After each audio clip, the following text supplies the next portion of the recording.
All right, so are you ready to decode some serious intrigue? Always up for a challenge, especially when it involves a good thriller. Well, buckle up, because today's deep dive takes us into the Decrypter, Secret of the Lost Manuscript. This book's got it all. Codes, conspiracies, hidden history. Not to mention a protagonist who could give Indiana Jones a run for his money, at least when it comes to cracking Oh, codes. absolutely. Yeah. We're talking about Calla Cress, curator at the British Museum by day, and, well, Let's just say she's got a side hustle that's a bit more clandestine. understatement of the century. She's a codebreaker for the International Security Task Force, the ISTF. Yeah, those guys. Dealing with global threats before they even make it to Twitter. Exactly. And in this case, the threat revolves around something called the Hadrius Manuscript. This isn't just some dusty old scroll, though. We're talking about a document so explosive, it could reshape the entire geopolitical landscape. Seriously, this manuscript is that important. Imagine energy resources so vast, they could make entire nations rise or crumble. That's the kind of power we're dealing with here. Okay, now I'm really intrigued. So how does Calla get involved? Well, the ISTF assembles a special task force, they call it Task Force Carbonado, to authenticate and retrieve the manuscript. Carbonado. Sounds Oh, intense. it is, especially when you've got someone like Mason in the mix. Mason? Who's that?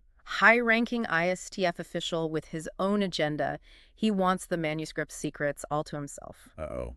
Sounds like someone let the power go to their head. You could say that. But here's where it gets really interesting. Calla has a personal connection to the Hadrius Manuscript. You're kidding. What kind of connection? Her birth parents were the last ones to possess it. Talk about a family heirloom. So it's not just a job for Calla, it's personal. Exactly. It becomes this quest to uncover her family's legacy. And believe me, the deeper she digs, the more tangled things become. I bet. So how does she even begin to track down a lost manuscript? Well, she starts by utilizing the ISTF's resources, databases, contacts, maybe even a few gadgets Q would be jealous of.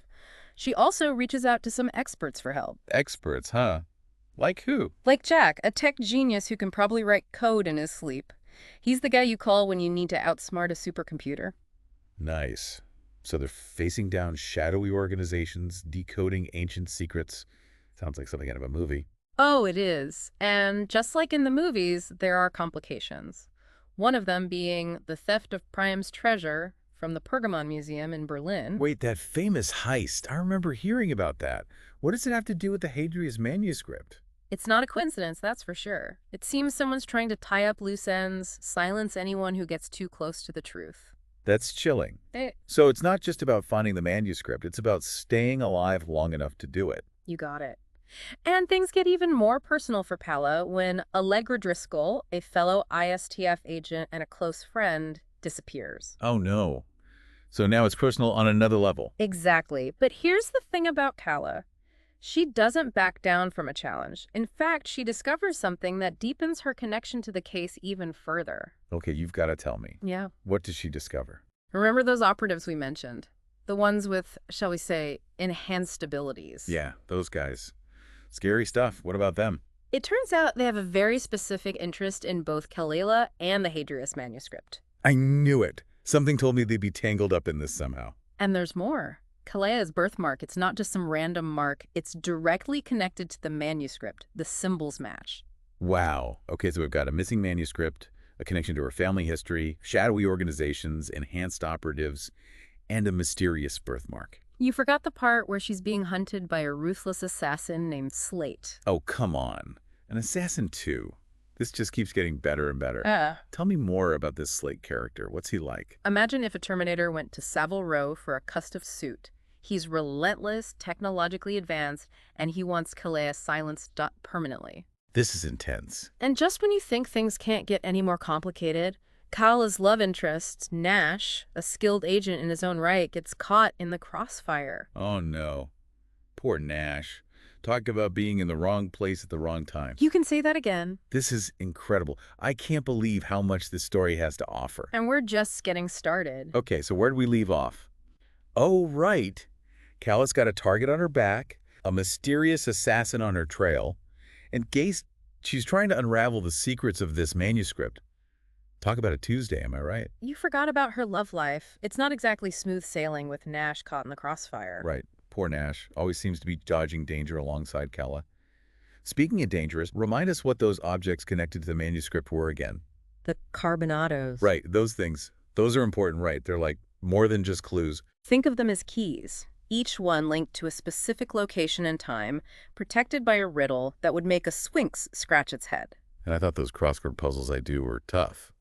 So where does this trail of cryptic clues lead Calla and her crew first? The first Carbonados riddle sends them to, of all places, Oxford University. Oxford, as in the university. The very same. It turns out dusty old books and ancient libraries might hold more secrets than we realize. That's both cool and slightly terrifying, if you ask me. But we were talking about Calla's birthmark earlier. Any new developments on that front? You bet. It seems those cryptic symbols on her birthmark match up with symbols in the Hadrius Manuscript. Talk about a family connection. And guess what? Deciphering them helps unlock the riddle leading to the first Carbonado. It's like having a cheat code for a treasure hunt built right into her DNA. Something like that. Calla deciphers the riddle, which leads her to a hidden chamber within Oxford, accessible by manipulating symbols in a specific sequence. Very Indiana Jones. And you know what she finds there? Don't tell me. Let me guess. The Holy Grail. Not quite. She finds the first Carbonado, a small black diamond. A diamond. That's it. Talk about underwhelming. Don't let the size fool you.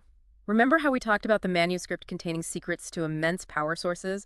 This tiny diamond has an energy output equivalent to a small nuclear reactor. You're joking. A diamond that could power a city, maybe a small country. You're catching on. It's no wonder everyone's after this thing. But just as they're celebrating their discovery, guess who decides to crash the party? Oh, let me guess. The pizza delivery guy. Close, but no.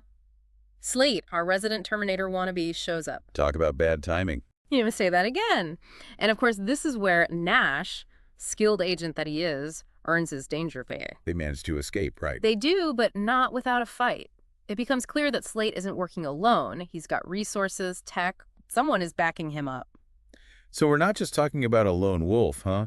There's a bigger, badder organization pulling the strings. Exactly. With one Carbonado down and more questions than answers, Calla follows the next clue in the manuscript. This time, it's off to Pella, the birthplace of Alexander the Great. Alexander the Great. Now we're talking. Any relation to Calla? Or just another historical tie-in? While there's no known family relation, the connection to Alexander the Great is fascinating. This riddle doesn't just point to a location. It implies a connection between the Carbonados and, well, lost knowledge, ancient secrets. Okay, I'm getting chills. This is next-level intrigue. So what's hidden beneath the statue of Alexander the Great, anyway? That's the question, isn't it? And it's not just what's hidden, but who Calla encounters there. While exploring the ruins, a mysterious woman appears, seemingly out of thin air, with a warning. A mysterious woman. Okay, now you have my full attention. What kind of warning? She doesn't reveal much, just that Calla should be careful, that some secrets are best left buried. Ooh, cryptic. I love it. But come on, that's a classic cliffhanger. Who is this woman and what does she know? Okay, so last we left Calla, she was staring down a cryptic warning from a mysterious woman in the ruins of Pella. Talk about atmosphere. Where do things go from there? Well, our intrepid codebreaker deciphers another riddle, and this one leads her to, believe it or not, the Colosseum in Rome. You're kidding. From ancient Greece to ancient Rome. Calla's racking up those historical frequent flyer miles. So what's the connection to the Colosseum? Gladiators, emperors, hidden treasures. The riddle mentions a queen and gifts of immeasurable value. Naturally, Calla and her team start by looking for connections to Roman royalty, but that turns out to be a dead end. A dead end. So if it's not a Roman queen, who are we talking about? Cleopatra? Nefertiti? Think even further back in time, to a queen known for her wisdom, her wealth, and a legendary meeting with a very powerful king. Wait a minute. Are we talking about the Queen of Sheba and King Solomon? Bingo. The riddle wasn't referring to a literal queen, but using their story as a metaphor. Remember the gifts the Queen of Sheba brought to King Solomon? Gold, precious stones. Those could easily be metaphors for the Carbonados themselves. Wow. Okay, that's some next-level riddle making right there. So if the Queen of Sheba connection is the key, where does that lead Calla next? The trail takes them to the Timna Valley in southern Israel. Ever heard of it? Can't say that I have. Well, it's an area famous for its ancient copper mines. Not just any copper mines, though. These are King Solomon's mines, a major source of copper in the ancient world. Okay, we've gone from a lost manuscript to ancient rulers, to diamond-powered energy sources, and now we're adding ancient copper mines to the mix. I've got to ask, is there anything this Hadrius manuscript doesn't connect to? It's a wild ride, that's for sure. But here's where things take another interesting turn. Don't tell me another cliffhanger. You could say that. Calla and her team, they encounter a local tribe in the Timna Valley who believe that the carbonados are sacred objects entrusted to their ancestors for safekeeping. Whoa, talk about a culture clash.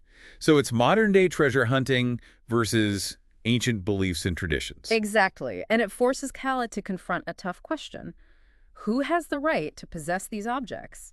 The descendants of those who created them, or, well, the global superpowers who now want them? There's no easy answer to that, is there? Yeah. But this is a thriller, so I'm guessing we don't resolve this debate over a nice cup of tea. What happens? Things escalate quickly, as they tend to do in these situations. Calla is forced to use her abilities, those enhanced powers we talked about earlier, to defend herself and her team. It becomes clear that some people will stop at nothing to control the carbonados, even if it means harming innocent people. So much for peaceful negotiations. This is where the stakes get really real, huh? You could say that. And just when you think things can't get any more complicated, there's another twist. Remember Mason, the high-ranking ISTF official? Turns out he's been the mastermind behind this whole thing from the very beginning. Wait, seriously? Are you telling me that Calla's own organization, the people she's trusted, have been manipulated? It's a classic case of power corrupting, even in the world of international security. And there's one final bombshell. Mason. He's an operative, too. No way. So not only is he the mastermind, but he's also got superpowers. This just went from 0 to 60 in about 3 seconds. And it all comes to a head in a final showdown at a secret underground facility known as the Cove. This place is where operatives are trained, where they push the boundaries of human potential. It's like something straight out of a spy movie. Okay, this cove sounds both fascinating and utterly terrifying. What happens there? This is where Calla uncovers the truth about her past. Turns out she's not just any operative. She's descended from a long line of protectors, the very people who created the carbonados and who've been safeguarding them for centuries. Talk about a family legacy. Wow, it's like finding out you're the heir to a long line of superheroes, or supervillains, depending on how you look at it. But this does explain her connection to the manuscript and those abilities. It certainly does. And it sets the stage for an epic showdown between Calla and Mason, a battle for the fate of the carbonados and ultimately the world. Calla is faced with an impossible choice. Use the carbonados' power to defeat Mason, risking unimaginable consequences, or find another way, a path that might cost her everything. What a dilemma. That's a lot of pressure, even for someone like Calla. What does she choose? In a selfless act, Calla chooses to destroy the carbonados, sacrificing immense power to ensure no one can ever misuse them. It's a decision that speaks volumes about her character. She's not after power or control. She's fighting to protect others, even if it means giving up everything. Wow.